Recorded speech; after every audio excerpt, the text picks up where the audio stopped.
Bonjour, je suis Morin Oxemery, je suis le directeur de la programmation de Montréal en Lumière et nous avons gagné événement gastronomique de l'année pour Montréal en Lumière, volet gastronomique.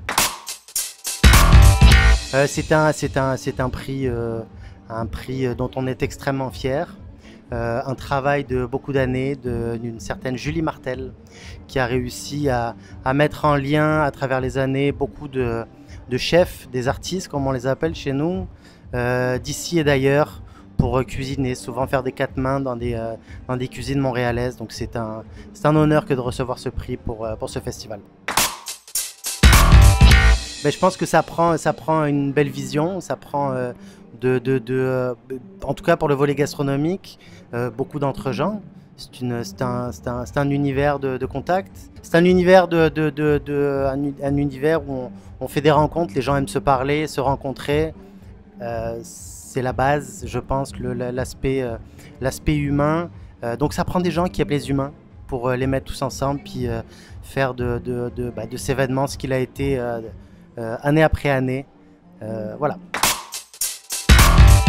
On a cette année créé un espace en plein centre de Montréal qui s'appelle le Village Gourmand, dans lequel certains des chefs invités, qu'ils soient locaux ou internationaux, sont venus donner des ateliers, sont venus parler de produits, on fait des démonstrations en direct. C'est un espace qui était ouvert à tous. Je pense que c'est un endroit qu'on a beaucoup apprécié, dont on était très fiers, qu'on va continuer de développer dans les futures années. Mais je pense que sinon, les incontournables, moi j'ai eu la chance de me retrouver dans un party de cuisine au Mastar avec quelques invités prestigieux. C'était un des grands moments de Montréal en Lumière. J'aurais aimé que mes amis et ma famille soient avec moi à ce moment-là, tellement c'était une régalade. Ouais. J'adore la poutine. Ok, ben c'est un choix difficile. Je vais tellement faire mon français. La banquise? Celle que je fais. J'adore faire de la poutine. Ouais. J'adore faire de la poutine, donc je choisis mes patates, je fais ma sauce. C'est quelque chose que j'apprécie. J'ai un petit fait pour la poutine.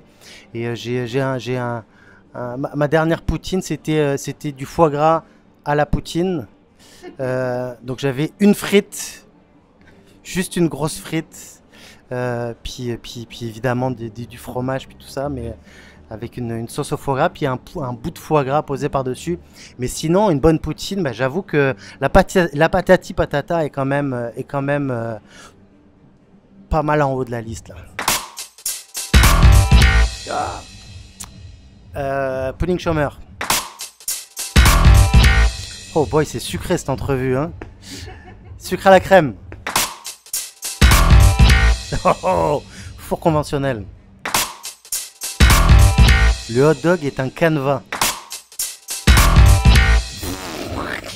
Why not? Ah, le milieu.